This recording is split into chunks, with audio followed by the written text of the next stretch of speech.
Well, America has experienced a rapid, in fact, a massive inflation in genders.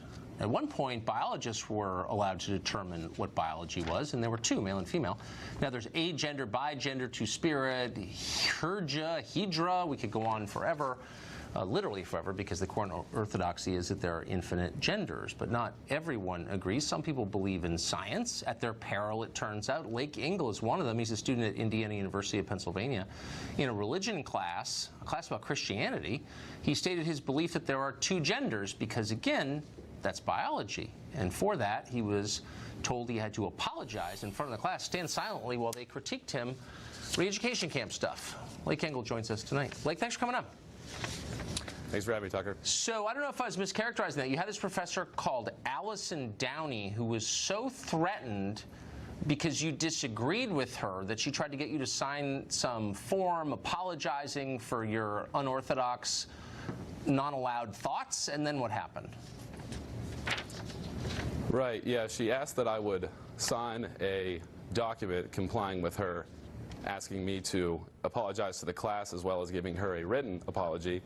She asked that I would stand in front of the class in silence as I apologized, and then they would give any comments on my outbursts.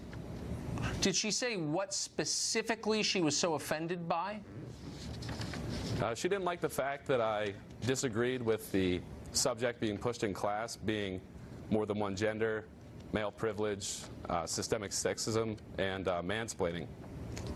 Is mansplaining a measurable thing? I mean, is it a species of social science studying mansplaining? What is mansplaining anyway? Do you know? Did you learn? I'm not sure. I think it's any time a man speaks, really. Huh. And so no, it isn't measurable.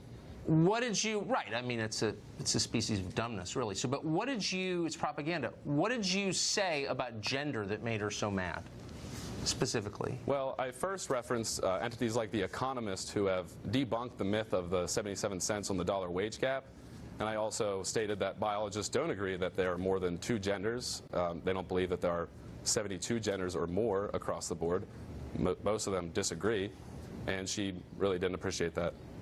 So by citing the long-standing view of biologists, the hard scientists, Allison Downey, who supposedly, you say she's a professor, tried to get you to stand in front of the class and take abuse. Did you do that? No, I didn't. I was supposed to, but she really didn't give me a chance. I was given 10 days to comply, but the day after she asked this of me, she decided to push it on through to the university's provost office to then hold a hearing which would decide whether or not it could be allowed in class, period.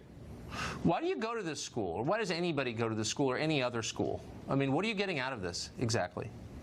Well, I initially went for athletics my freshman year, but that's a long-gone dream now. I'm pretty much just stuck here. Man, I wish I could hire you. I would encourage you and anyone else who has any experience like this to drop out and join the workforce. It's not worth it. This is a joke. It's a bubble, and we're all going to realize that in 10 years. Like, you're a brave man for coming on. I appreciate it. Thank you.